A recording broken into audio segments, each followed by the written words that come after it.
एक बार फिर से आप सभी का स्वागत है यूपीएससी हिंदी मीडियम चैनल पे।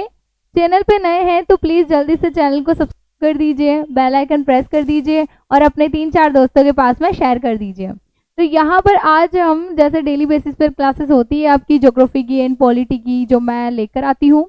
तो यहाँ आज की क्लास होने वाली है आपकी पॉलिटी की, क्योंकि पॉलिटी की हमने 3-4 क्लासेस करके जो बीच में थोड़ा हमने ज्योग्राफी स्टार्ट किया था, तो that's why I should have to make this video for polity. तो स्टार्ट करते हैं स्टूडेंट्स। यहाँ पर देखो क्या होता है, हमने पॉलिटी के महत्वपूर्ण जैसे शुरुआत के जैसे कॉन्स्टिट्यूशन के महत्वपूर्ण तत्व तो हमने पढ़ लिए थे। संविधान का गठन कैसे होता है और संविधान की सभा का गठन कैसे होता है, ठीक है। तो यहाँ पर आज की जो क्लास है इसके अंतर्गत हम देखने वाले हैं राज्य पुनर्गठन अधिनियम।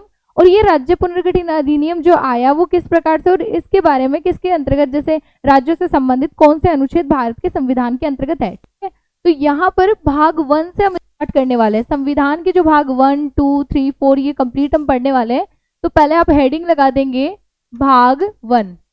भाग 1 मैं व्हाइट लेती हूँ, एक बार मार्कर का जो कलर है पेन का व्हाइट ले लेती हूँ, व्हाइट से क्या हाईलाइट हो जाएगा। तो भाग 1 आपको हेडिंग लगा देनी है। कौन से किसके भाग 1 की बात कर रहे हैं हम? संविधान के भाग 1 की बात कर रहे हैं। तो यहाँ भाग 1 मैंने हेडिंग लगा दी है। तो इसके अंतर्गत अनुच्छेद 1, भाग 1 से ही स्टार्ट हो रहा है अनुच्छेद 1। तो अनुच्छेद 1 के अंतर्गत क्या है, तो देखो स्टूडेंट्स भाग 1 में सबसे पहले क्या लिखा गया है वो देखते हैं। तो यहाँ लिखा गया है भाग 1 में इंडिया दैट इज भारत। अब देखो स्टूडेंट्स एक चीज आपके दिमाग में आई होगी कि यहाँ हमने इंडिया और भारत ये दोनों वर्ड क्यों यूज करें। एक तो हमने इंडिया यूज किया है जो इतने क्षेत्रफल के लिए, और एक हमने भारत यूज किया है। तो स्टूडेंट्स जब भारत आजाद हुआ था तो हमारे जो संविधान निर्माता है उनके समक्ष जो है ये दोनों वर्ड थे कि भारत के लिए कौन सा, मतलब हमारे देश के लिए कौन सा शब्द उपयुक्त रहेगा। क्योंकि हमने क्या किया, इंग्लिश में भी संविधान को लिखा है और साथ में हिंदी में भी लिखा है। तो हमने क्या किया है, चाहे हिंदी में लिखा हो चाहे इंग्लिश में लिखा हो, हमने भारत और इंडिया दोनों ही शब्द यूज किए हमारे देश के लिए।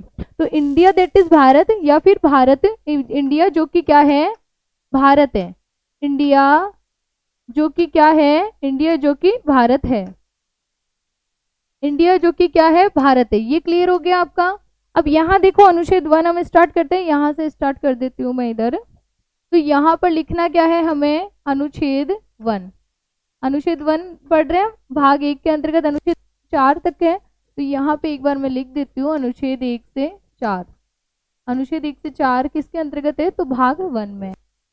अनुच्छेद 1 में क्या लिखा गया है, भारत मतलब भारत के अंतर्गत आने वाले राज्य और दूसरे कौन से, दूसरे आ जाएंगे आपके यूनियन टेरिटरी अर्थात केंद्र शासित प्रदेश। केंद्र शासित प्रदेश कह दो चाहे संघ शासित प्रदेश कह दो, केंद्र या फिर संघ के द्वारा जहां जिस क्षेत्र पर शासन किया जाता है, ठीक है। जैसे वर्तमान में है ना दिल्ली, पुडुचेरी है, चंडीगढ़ है और आपके दादर व नगर हवेली है, ठीक है। दमन दीव और दादर नगर हवेली को तो मर्ज कर दिया गया है। इसके अलावा लक्षद्वीप है, अंडमान निकोबार द्वीप समूह है ना। तो यहाँ पर ये केंद्र शासित प्रदेश। तो वर्तमान में कितने हैं, 28 क्या है राज्य, और यूनियन टेरिटरीज यूटीज कितने हैं, तो कितने हैं स्टूडेंट्स, 8 है, ठीक है।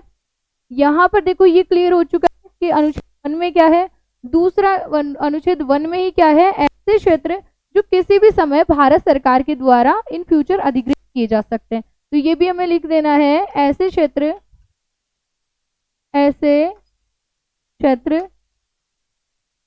जो किसी भी समय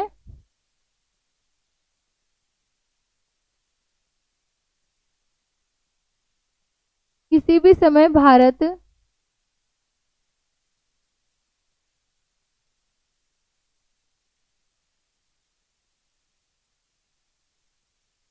किसी भी समय भारत सरकार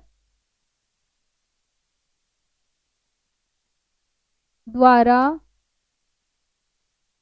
अधिग्रहित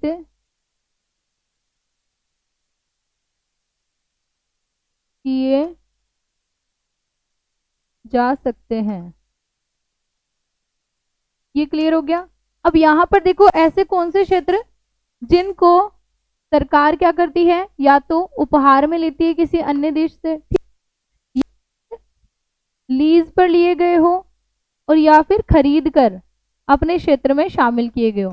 अब देखो स्टूडेंट, पर तीनों का अर्थ क्या है। जैसे मान लो दो देशों के मध्य कोई एग्रीमेंट होता है तो क्या होगा, विदेशी समझौता साइन होने पर उपहार दे दिया जाता है, ठीक है। इसके अलावा जैसे लीज पर, लीज क्या होता है, जैसे कि कोई भी दूसरे देश की भूमि को अपने जो है अपने हित के लिए प्रयोग करना, और साथ ही अगर जो भी हित होता है उसमें से 50-50 कर लेना, ठीक है। मतलब दो देशों के मध्य, जैसे मान लो अफ्रीका में हमने बहुत सारी जमीन जो है लीज पर ली रखी है, तो वहां पर हम क्या करते हैं, जैसे चैती और दमिश्क जो गुलाब होता है वहां उसकी कृषि करते हैं, क्योंकि वहां के अनुकूल जलवायु उसके अनुकूल है। तो हमारे क्षेत्र में तो उस दृढ़ भूखंड को उठाकर ला नहीं सकते, और लेकर भी आएंगे तो क्या हुआ, हमारे जो क्षेत्र के अंतर्गत अगर स्थापित भी कर देंगे तो भी फिर हमारी जो जलवायु है वो तो उसके अकॉर्डिंग अनुकूल नहीं रहेगी। तो हम क्या करते हैं, लीज पर ले रखी है हमने जमीन, तो उनको भी हम थोड़ा हिस्सा दे देते हैं, जो भी बेनिफिट होता है, और आधा हिस्सा फिर भारत सरकार रख लेती। तो इस प्रकार से हमने बहुत सारी जमीनें लीज पर ले रखी है। इसके अलावा देखो स्टूडेंट, सिर्फ ऐसा नहीं है कि आर्थिक रूप से ही लीज पर ली जाती है जमीनें, बहुत सारे कारण होते हैं, जैसे कि आप जैसे सामरिक कारण हो सकते हैं, सुरक्षा की दृष्टि से जैसे मान लो कि जैसे चाइना क्या कर रहा है, जैसे अगर हम इधर मैप में बात करें, इधर इस प्रकार से ये जो है कुछ इस प्रकार से क्या हो जाएगा, भारत का मैप, ठीक है। तो यहाँ हम देखते हैं, यहाँ पर ये कुछ इस प्रकार से ये भारत का मैप है।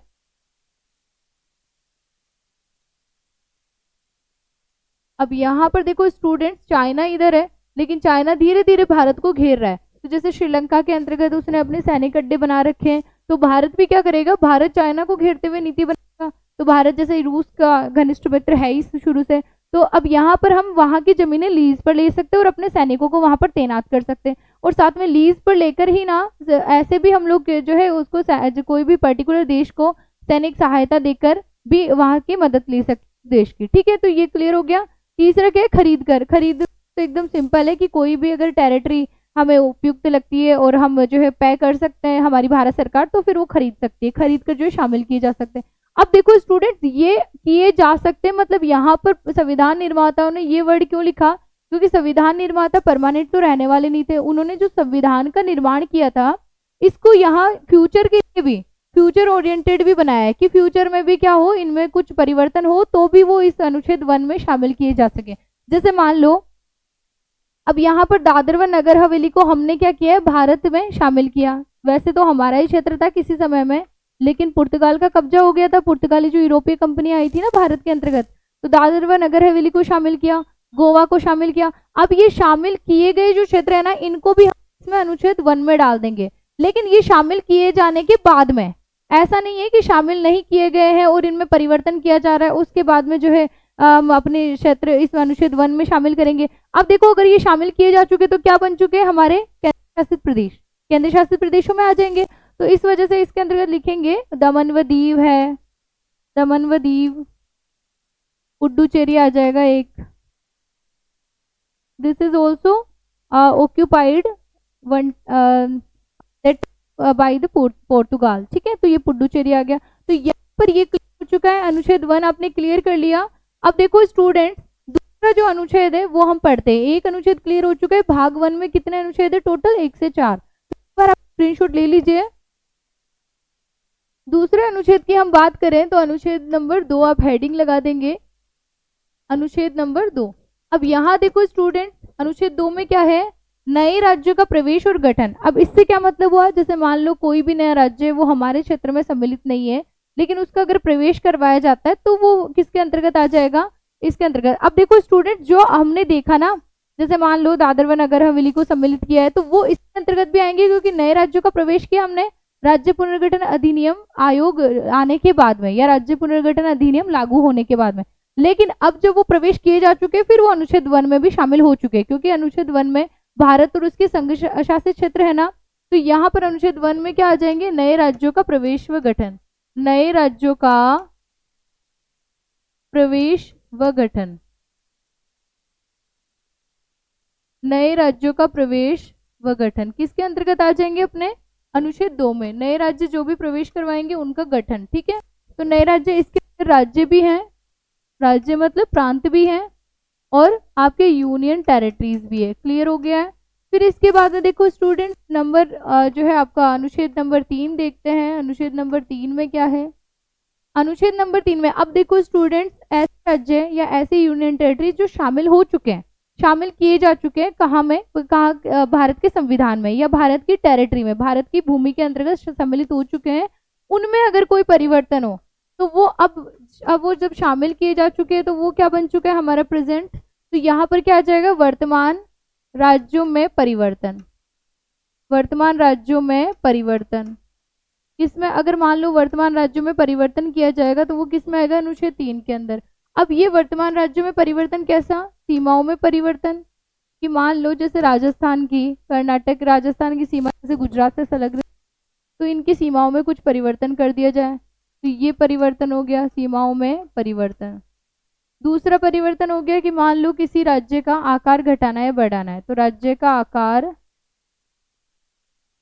घटाया या बढ़ाया जाए, घटाना और बढ़ाना किसमें सम्मिलित हो जाएगा, आपके अनुच्छेद नंबर 3 के अंतर्गत। ठीक है, अनुच्छेद नंबर 3 में क्या आ जाएगा, राज्यों की सीमाओं में परिवर्तन और राज्य का आकार घटाना या बढ़ाना। अनुच्छेद नंबर 3 जो भी परिवर्तन के, जैसे मान लो वर्तमान में जो भी हमारे केंद्र शासित प्रदेश है 8 और 28 राज्य, इनमें अगर परिवर्तन करते हैं, इनकी सीमाओं में परिवर्तन करते, इनका आकार घटाते बढ़ाते, तो फिर किसमें परिवर्तन हमें करना पड़ेगा, अनुच्छेद 3 में। अब देखो स्टूडेंट्स, अगर ये जो परिवर्तन किया जाएगा ना, ये परिवर्तन करने के लिए हमें कोई किसी प्रकार के संविधान में संशोधन की आवश्यकता नहीं पड़ेगी। देखो स्टूडेंट्स, क्या होता है, संविधान में संशोधन किस अनुच्छेद के तहत किया जाता है, अनुच्छेद 368 के तहत। ठीक है, तो अनुच्छेद 368 के तहत ये परिवर्तन किया जाएगा। एक बार टीम से अनुरोध है, एक बार चेक कर ले सब ठीक है क्या, कोई टेक्निकल इश्यूज तो नहीं है। एक बार टीम से अनुरोध है, तो यहाँ पर देखो स्टूडेंट्स आपको ध्यान देना है, अनुच्छेद 368 के तहत क्या किया जाएगा, विशेष बहुमत के तहत भी क्या होता है, संविधान में संशोधन, और साधारण बहुमत के साथ में भी क्या होता है, संविधान में संशोधन। क्लियर। अब यहाँ पर ये जो परिवर्तन होता है, ये अनुच्छेद 368 के तहत कोई संशोधन होगा, जैसे मान लो कि यहाँ पर हमने क्या किया, वर्तमान में जो राज्य है ना उनको शामिल किया, तो वर्तमान में जो राज्य है उनको अगर शामिल, मतलब वर्तमान में जो राज्य है उनमें अगर कोई परिवर्तन किया तो उसके लिए कोई संशोधन करने की आवश्यकता नहीं पड़ेगी, या अनुच्छेद 368 को अप्लाई करने की आवश्यकता नहीं पड़ेगी। ये परिवर्तन कैसे हो जाएगा, अनुच्छेद 4 दिया गया, अनुच्छेद 4 के अकॉर्डिंग ही वो परिवर्तन किया जा सकेगा। ठीक है, तो अनुच्छेद 4 के आधार पर ही हम ये परिवर्तन कर सकेंगे। तो ये क्लियर हो चुका है। एक बार टीम से अनुरोध है, एक बार चेक कर लें,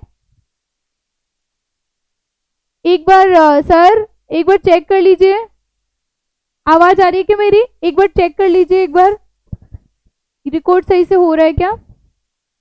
यहाँ पर आप देखें तो स्टूडेंट्स क्या होता है कि ये जो संशोधन हम करते हैं अनुच्छेद 368 के तहत करते हैं, तो इस आधार पर क्या होगा, परिवर्तन नहीं किया जाएगा। क्लियर। तो आई होप ये सबका क्लियर हो चुका होगा, क्योंकि क्या होगा, अगर हम विशेष बहुमत के आधार पर या अनुच्छेद 368 को अप्लाई करके इन राज्यों की सीमाओं में परिवर्तन करते हैं, तो फिर क्या होता है कि हमारे द्वारा क्या होगा कि राज्यों के जो विधानमंडल है ना, राज्यों के अंतर्गत प्रकार के सदन आते हैं, एक विधानसभा और एक विधान परिषद। अब जो विधान परिषद है वो सिर्फ 6 राज्यों में, 6 राज्यों में कौन कौन से में, देखो आपके ट्रिक के माध्यम से याद कर लेंगे आप, इधर जैसे बिहार और उत्तर प्रदेश आ जाएगा, इधर जो है आपके कर्नाटक और महाराष्ट्र आ जाएगा, इसके अलावा जो है आपके आंध्र प्रदेश और तेलंगाना आ जाएगा। ठीक है, तो इन 6 राज्यों में ही है। तो यहाँ पर देखेंगे स्टूडेंट्स क्या होगा, हमें राज्यों के अनुमोदन की आवश्यकता पड़ेगी। अनुच्छेद 368 के तहत अगर हम वर्तमान राज्यों के सीमाओं में परिवर्तन करते हैं तो यहाँ राज्यों के अनुमोदन की आवश्यकता नहीं है, क्योंकि जो अवशिष्ट शक्तियां हैं किसको दी गई, केंद्र सरकार को। केंद्र सरकार हावी है किस पर है, राज्यों पर। और हावी ये नकारात्मक रूप से नहीं है, क्योंकि क्या है, भारत क्या है, संघ है एक, इन राज्यों का संघ है, तो ये जो है क्या होगा, संघ ज्यादा प्रभावी होगा। तो यहाँ अनुच्छेद 4 में लिखती हूँ, अनुच्छेद 4 के अंतर्गत क्या है, अनुच्छेद 4 के अंतर्गत क्या आ जाएगा, इसके अंतर्गत लिखेंगे अनुच्छेद 4 के तहत, अनुच्छेद 4 के तहत तो ये दी गई है, ठीक है, सुविधा। तो अनुच्छेद 3 में जो परिवर्तन किया जाएगा ना, ये लिख लेते हैं सीधा, अनुच्छेद 3 में किए गए परिवर्तन, ये किए जाने वाले परिवर्तन, किए जाने वाले परिवर्तन में अनुच्छेद 368 द्वारा परिवर्तन किए जाने की आवश्यकता नहीं होगी, परिवर्तन किए जाने की आवश्यकता नहीं होगी।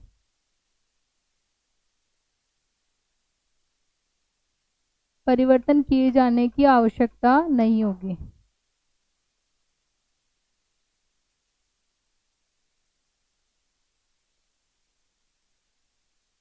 मतलब ये पॉइंट कहना क्या चाह रहा है, एक बार फिर से बता देती हूँ मैं, आप सभी को दिख रहा है क्या? एक बार रुको।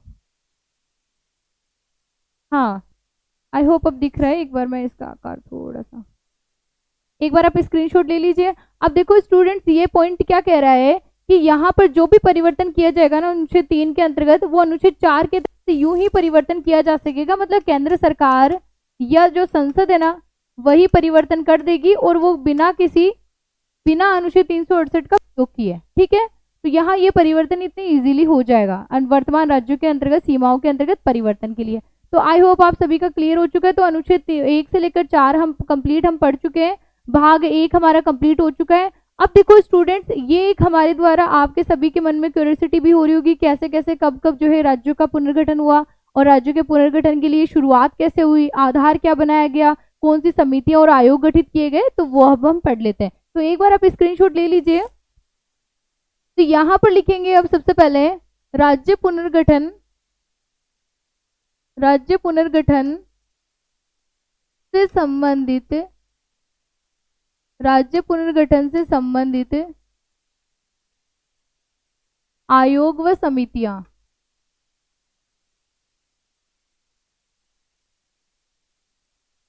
राज्य पुनर्गठन से संबंधित आयोग व समितियां।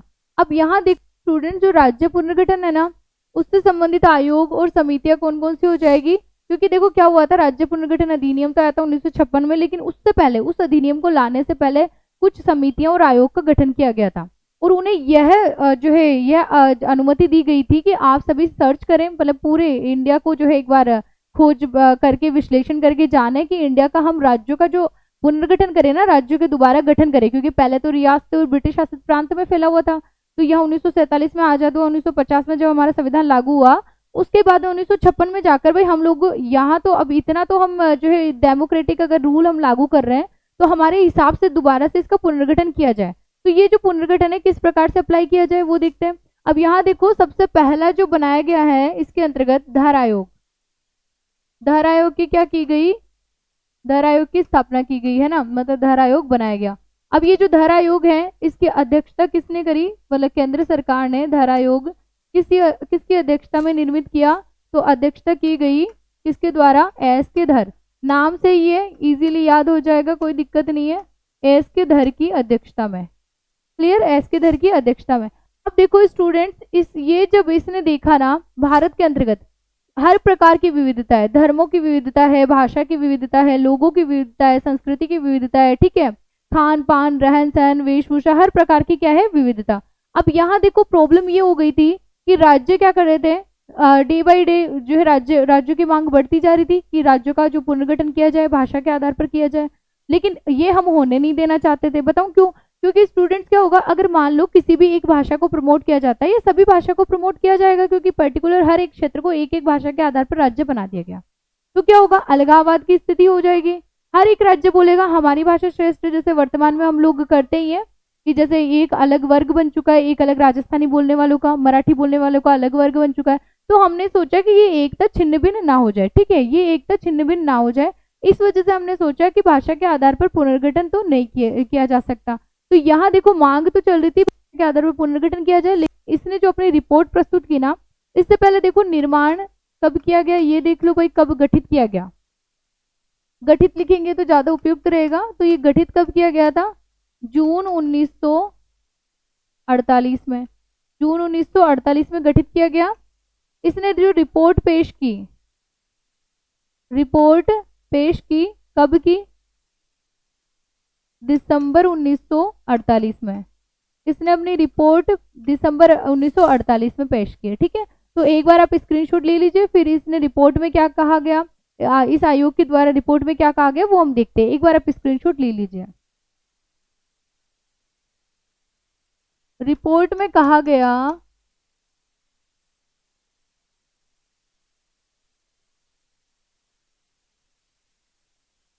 राज्यों के पुनर्गठन का आधार, राज्य के पुनर्गठन का आधार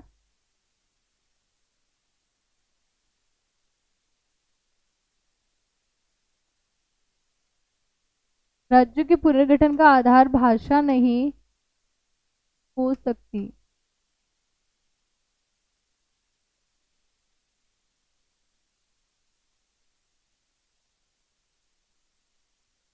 इस प्रकार के पुनर्गठन का आधार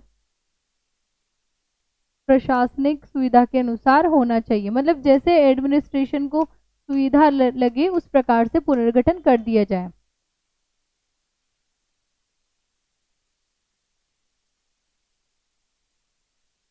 के अनुसार किया जाना चाहिए।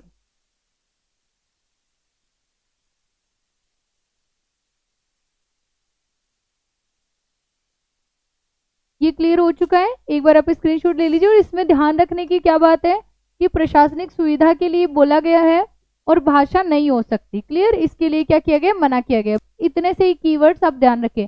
आप कभी भी नोट्स रिवीजन करते तो पूरा लाइन टू लाइन पढ़ने की, रटने की आवश्यकता नहीं है। सिर्फ कीवर्ड्स, मेन कीवर्ड्स को फोकस करें, उसी से आपका एग्जाम निकल जाएगा। ठीक है, और याद भी जल्दी हो जाएगा, रिवीजन भी जल्दी हो जाएगा। तो एक बार आप स्क्रीनशॉट ले लीजिए। अब यहाँ पर देखो स्टूडेंट्स, क्या होता है, दूसरी एक समिति और बनाएगी, क्योंकि क्या होता है, निरंतर मांगे लोगों की बढ़ रही थी और सरकार इस आयोग के रिपोर्ट या फिर इसके निष्कर्ष से जो है संतुष्ट नहीं थी। तो यहाँ पर खुद पंडित जवाहरलाल नेहरू और पट्टाभी सीतारामैया और सरदार वल्लभ भाई पटेल तीनों की अध्यक्षता में एक समिति का गठन किया गया। और उस समिति का नाम याद करना भी आपके लिए ईजी हो जाएगा, जेवीपी समिति। ठीक है, जे से क्या हो जाएगा, जवाहरलाल नेहरू, जवाहरलाल नेहरू। ठीक है, जो हमारे क्या थे, who was the he was the क्योंकि हु में तो ये आता है कौन। ठीक है, he was the first prime minister of India. तो यहाँ पर आ जाएंगे आपके वल्लभ भाई पटेल, सरदार वल्लभ भाई पटेल आ जाएंगे। क्लियर। फिर है पी से क्या आ जाएंगे, पट्टाभी सीतारमैया, याद हो जाएगा, पट्टाभी सीतारमैया। देखो ऐसे याद रख लो, एक क्या है, राम है ना, राम के भाई है, कौन है, लक्ष्मण है, और यहाँ माता सीता भी है ना। ठीक है, तो ये तीनों है, तो माता सीता भी है, राम भी है, लक्ष्मण है, तीनों की जोड़ी है। तो जेवीपी समिति का गठन किया गया। तो यहाँ पर याद हो जाएगा ये कौन सी समिति बनाई गई थी, ये समिति थी जेवीपी समिति। जीवीपी लिख दिया है मैंने, एक बार मैं फिर से लिखते हूँ, जेवीपी समिति। अब देखो इसका जो गठन किया गया था ना, ये कब किया गया, जो फजल अली वो आपका एस के धर ने की अध्यक्षता में जो धर आयोग ने क्या की थी, रिपोर्ट प्रस्तुत की, उसी वक्त जो इसका गठन किया गया, दिसंबर 1948 में। इसने जो रिपोर्ट पेश कब की, रिपोर्ट कब प्रस्तुत की, रिपोर्ट प्रस्तुत की कब, अप्रैल 1949 में, अप्रैल 1949 में। अब यहाँ देखो भारत की सरकार 1947 में जब भारत आज़ाद होता है, भारत को आज़ादी कब मिली, 1947 में स्वतंत्र हुआ, उसी वक्त से कार्य में लग गई है कि राज्यों का पुनर्गठन किया जाए, उसके लिए आयोग का निर्माण किया जाए। अब यहाँ 1949 में जो है हमारा संविधान बनकर तैयार हुआ, लागू नहीं हुआ है, बना, और 1950 में लागू हो गया। क्लियर। तो यहाँ ये चीज आपको ध्यान में रखनी है। तो यहाँ देखो डेट आप ध्यान रखे तो 15 अगस्त, इधर याद रखे तो 26 नवंबर, इधर याद रखे तो 26 जनवरी। ठीक है, तो ये भी आप ध्यान रख सकते हैं। ठीक है, अब यहाँ देखो एक बार आप स्क्रीनशॉट ले लीजिए। आई होप आपने स्क्रीनशॉट ले लिया है। तो देखो इसके अंतर्गत भी क्या कहा गया, ये जो आयोग है इस रिपोर्ट में भी कहा गया क्या, वही सेम बात रिपीट हुई, रिपोर्ट में कहा गया। लेकिन क्या हुआ, ये जो दोबारा बनाने का क्या उद्देश्य था कि खुद महत्वपूर्ण व्यक्तित्व जैसे जवाहरलाल नेहरू और पंडित जवाहरलाल आपके सरदार वल्लभ भाई पटेल और पट्टाभी सीतारामैया के इन्वॉल्व होने का क्या कारण था, उन्हें लगा कि हम भी एक बार धरातल पर जाकर स्थिति को देखते हैं और ऑब्जर्व करते हैं क्या सही रहता है, वो निष्कर्ष निकालते। तो इनको भी ये लगा कि आगे चलकर मांगे और बढ़ जाएगी, हड़तालें बढ़ जाएगी, देश के टुकड़े हो जाएंगे, इस वजह से भाषा नहीं हो सकती। तो इन्होंने भी क्या कहा, राज्य पुनर्गठन का आधार क्या होगा, एक तो भाषा नहीं, इस प्रकार से शॉर्ट में लिख ले, भाषा नहीं, क्या होगा, प्रशासनिक सुविधा के अनुसार हो सकता है, ठीक है, प्रशासनिक सुविधा के अनुसार। ये क्लियर हो चुका है आपका, क्लियर हो गया। अब देखो स्टूडेंट्स, एक और आयोग आया था जिसने इन दोनों आयोग या समितियों के विपरीत रिपोर्ट पेश की, तो यहाँ वो भी हम लिख लेते हैं, एक बार आप स्क्रीनशॉट ले लीजिए। हाँ, हम देखते हैं तीसरा जो था आपका फजल अली आयोग। फजल अली आयोग,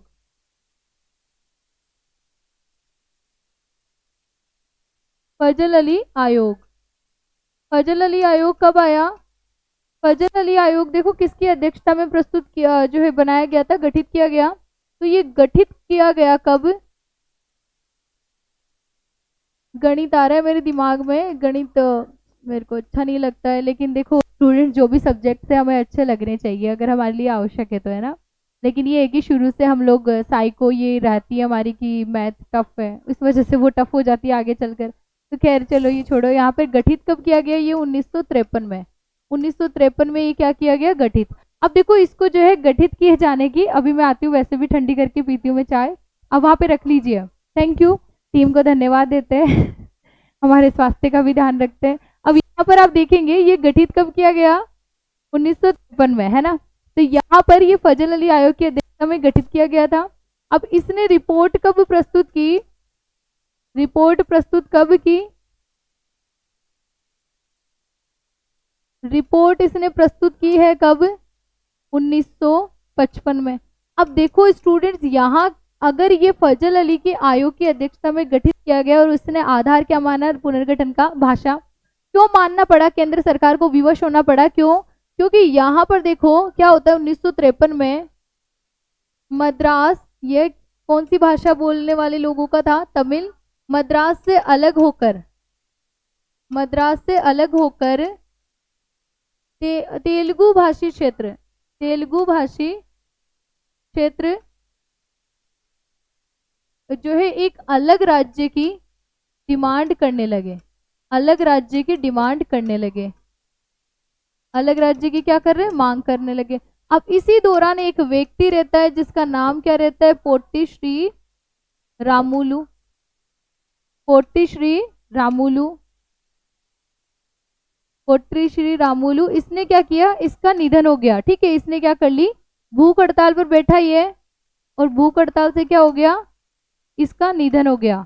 ये चाहता था कि तमिल जो भाषी क्षेत्र है वहां से तेलुगु भाषी क्षेत्र को अलग किया जाए, अर्थात मद्रास से, जो भी वर्तमान का क्या है, वर्तमान का क्या है, तमिलनाडु, उससे अलग करके फिर क्या बनाया गया, मद्रास से अलग करके, जिसको वर्तमान में तमिलनाडु कहा जाता है, इससे अलग करके आंध्र प्रदेश बनाया गया।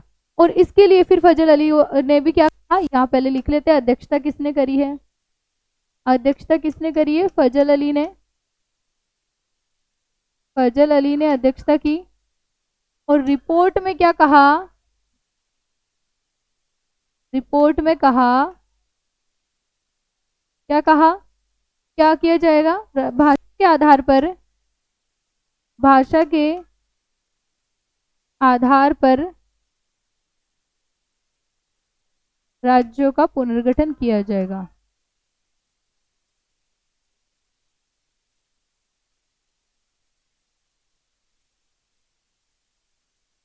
ये हो गया क्लियर। अब यहाँ इसको, इनको जो है विवश होकर केंद्र सरकार को या फजल अली आयोग के द्वारा ये कहा गया, क्योंकि ये जो है डिमांड करने लगे। अब इस आधार पर स्टूडेंट्स, ये एक बार आप स्क्रीनशॉट ले लीजिए। अब इस आधार पर जो पहला राज्य बनाया गया वो क्या बनाया गया, आंध्र प्रदेश, ठीक है, जो भाषा के आधार पर बनाया गया। तब तेलुगु भाषी क्षेत्र आंध्र प्रदेश कहलाया, जिसकी राजधानी हैदराबाद बनी, और मद्रास था वो तमिल भाषी क्षेत्र था। तमिल भाषी क्षेत्र को तेलुगु भाषी क्षेत्र से अलग करके आंध्र प्रदेश बना दिया गया। क्लियर। अब यहाँ पे देखो एक चीज है, वर्तमान में तो अमरावती है, हैदराबाद तेलंगाना की राजधानी है, और तेलंगाना को कब जो है इस्टेब्लिश किया गया, तो 2 जून 2014 को। लेकिन उस वक्त जो है हैदराबाद इसकी राजधानी बनाया गया। तो पहले तो लिखेंगे 1956 में अब क्या आता है, राज्य पुनर्गठन अधिनियम लाया जाता है। राज्य पुनर्गठन अधिनियम लाया गया। राज्य पुनर्गठन अधिनियम लाया गया। कब लाया गया?